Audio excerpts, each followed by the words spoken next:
गर्ने मान्छेहरूले नै आजसम्म यो देश बर्बाद पारेका हुन्।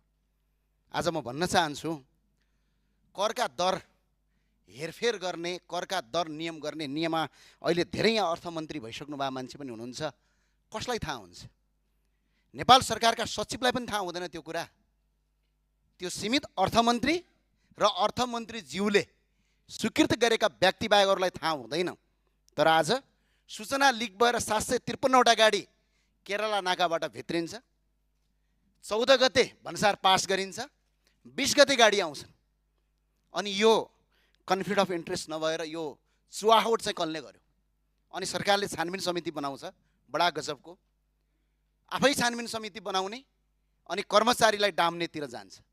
हामीलाई थाहा छैन बजेट बन्दाखेरि बजेटका करका दरको हेरफेर गर्ने र दर कति हुन्छन् भन्ने कुरा नितान्त अर्थमन्त्री बाहेक कसैलाई थाहा हुँदैन।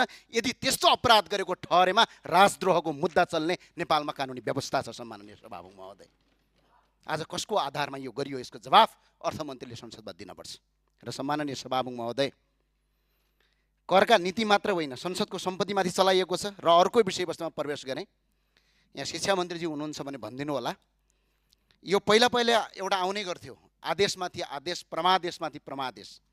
अहिलेको सरकारले पनि आदेश दियो, फी लिनु हुँदैन भर्ना फी भनेर। म आज यो देखाउन चाहन्छु। यो प्रत्येक विद्यालयको के गरेका छ यहाँ नाम चेन्ज।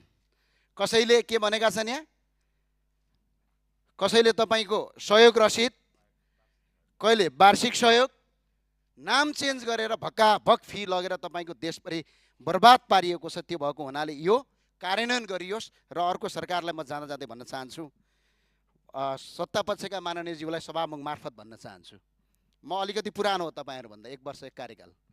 पहिला पनि यस्तै हुन्थ्यो, सरकारका मन्त्रीले गलत गर्थे, आफै छानबिन समिति बनाउँथे र आफैलाई आफै निर्दोष साबित गर्थे। अनि बिचारा संसदमा ताली पट्काउँथे। जनता वाक्क भएर भदौ 23-24 भयो। तपाईँहरूलाई ध्यानमा राख्नुहोस्, देशका बहालवाला मन्त्री र देशको अर्थमन्त्रीमाथि छानबिन अर्थ मन्त्रालय होइन संसदीय छानबिन समिति चाहिन्छ। त्यसबाट छानबिन गर्नुपर्छ हामी, किनभने यो सामान्य कुरा होइन। यो आज देशका अर्थ करका दरहरू हेरफेर गर्ने सूचना लिक गरेर आज कसरी आयो त्यो सूचना? त्यो सामान्य कुरा हो। अनि भन्सारको एउटा कर्मचारीलाई थाहा हुने कुरा हो त्यो? कसलाई थाहा हुन्छ? जम्मा 3 जना मान्छेलाई थाहा हुन्छ यो देशमा तपाईँको अर्थमन्त्री करका दरमा। एउटा अर्थमन्त्री, यदि चाहे भने अर्थ सचिव, यदि चाहेपछि राजस्व सचिव। यदि अर्थमन्त्रीले अनुमति दिनुभयो भने कसरी सूचना लिक भयो?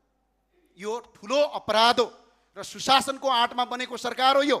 यो सरकार र अहिले सरकारको जुन 182 सिट आएको छ, 181-82, तपाईँ हामीले कुनै काम गरिरहेको होइन। जनता वाक्क भएर सुशासन हुन्छ भनेर आएका हुन्। अहिले कुशासनको बाटोतिर नलाग्नुहोस्, म तपाईँलाई अपिल गर्न चाहन्छु। त्यही भए हुनाले सम्माननीय सभामुखज्यू, मन्त्रीमाथि छानबिन हुन्छ, पूर्व मन्त्रीमाथि आफै छानबिन गर्ने, आफै निर्दोष हो भन्ने संसदीय छानबिन गरौँ न।